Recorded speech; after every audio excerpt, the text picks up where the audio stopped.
আন্দোলন তখনই বলে যখন যৌক্তিকতা থাকে। তা আমি মনে করি যে আসলে এই মুহূর্তে তো তারা আগের জায়গায় আছে। আমাদের সর্বোচ্চ আদালত থেকে যে নির্দেশনা এসেছে সেটি তাদের পক্ষে আছে।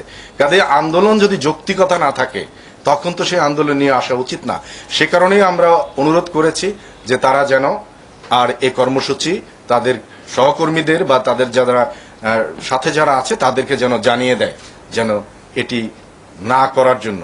সেজন্য এখন 1টা বাজে, আমরা অনুরোধ করব সবাইকে যদি জানিয়ে দেয় তাহলে সেটা তাদের জন্য মঙ্গল, আমাদের সকলের জন্য মঙ্গল, মহানগরবাসীর জন্য মঙ্গল এবং দেশের বিচার, দেশের আইন কানুন সেগুলোর প্রতি যে শ্রদ্ধা থাকার কথা, বিশেষ করে শিক্ষিত স্টুডেন্ট যারা তারা সেটি তাদের সেই মান বজায় রাখবে বলে আমরা দৃঢ় বিশ্বাস করি।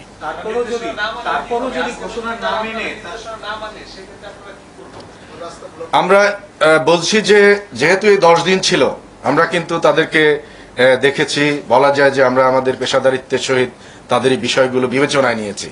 কিন্তু এখন যদি রাস্তা বন্ধ হয়, এটি কিন্তু আমাদের যে বলা যায় যে ঢাকা মেট্রোপলিটনের আইন বা দেশের প্রচলিত আইন, এমনকি আমি তো কনস্টিটিউশনকেও রেফার করলাম 36 অনুযায়ী, ইট ইজ কিন্তু কমপ্লিটলি অফেন্স। আমরা মনে করি সেটা সে অফেন্স করবে না, সেটা আমরা আশা করি।